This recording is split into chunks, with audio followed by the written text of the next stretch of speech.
Hi, I'm Christina with Tinagirl Life. I work in special education. I'm a certified education assistant.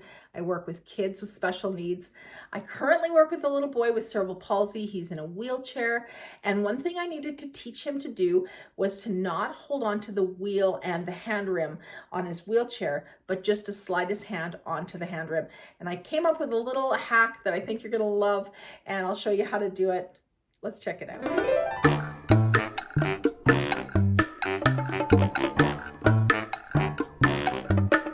Just a little close-up video here. The wheelchair wheel is made up of the wheel itself and the metal hand wheel. That's that silver colored wheel on the outside of the wheel. What my student was doing was grabbing either just the wheel or the wheel and the hand wheel on the left side. His hands would get filthy and soaked when we were outside, and who knows what he'd get on his hands. Breaking these habits early is a good idea and fairly easy to do with most kids with a little persistence. Now, in the world of wheelchairs, there doesn't seem to be a whole lot of aftermarket products out there to fix these small issues that come up. You may have seen my last video where I taught my student to use his non-dominant hand to wheel using another simple little hack that I came up with. I'll link that video to the end of this one so you can watch that later as well. I spend a lot of time at school working on wheeling skills with my student. It'll be one of the most important skills for him to know, as unfortunately, he's likely to spend his whole life in a wheelchair. I'm passionate about my student being excellent at this. I remember having a friend in a wheelchair at my elementary school when I was a kid and seeing him lose control of his chair and falling out of it and getting quite hurt. We want our kids to become pros at wheeling and staying in control of their chairs.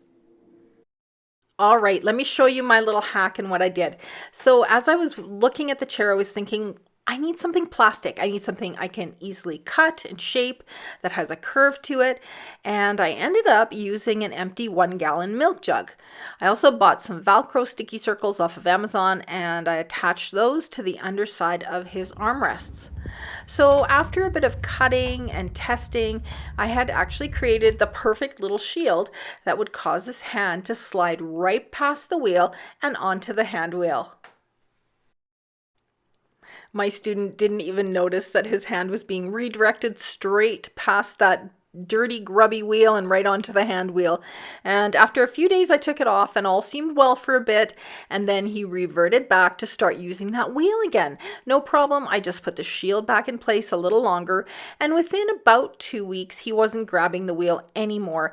And the key to this is to be consistent and just give it time.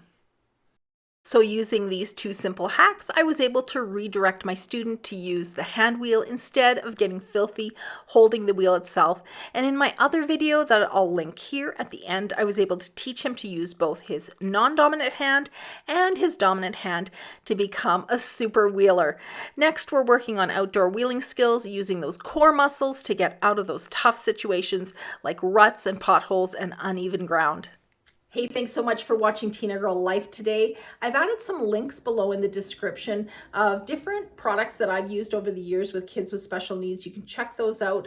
That could be very helpful to you. If you like this video and it was helpful, give it a thumbs up, and please consider subscribing to my channel so you won't miss out on any of my upcoming videos. I'll see you next time on Tinagirl Life.